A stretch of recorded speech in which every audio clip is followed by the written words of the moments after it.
Hey guys, today I'm going to show you how to make icons float and hover in Adobe Premiere Pro. First, we are going to set the duration of our icon clip to 8 seconds. After that, let's go to Effect Controls and select the icon clip.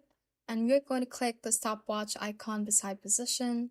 And we're going to move ahead the timeline 1.5 seconds. And we're going to increase the Y position by 40 points. We are going to add 40 points to this Y position. After that, let's move ahead again by 1.5 seconds and decrease the Y value by 40 points this time.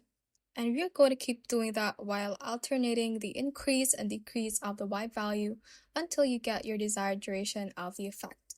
We can also highlight these two keyframes that we just made, hit Ctrl+C on your keyboard to copy them, move ahead 1.5 seconds, and hit Ctrl+V on your keyboard to simply paste in the keyframes that we just did.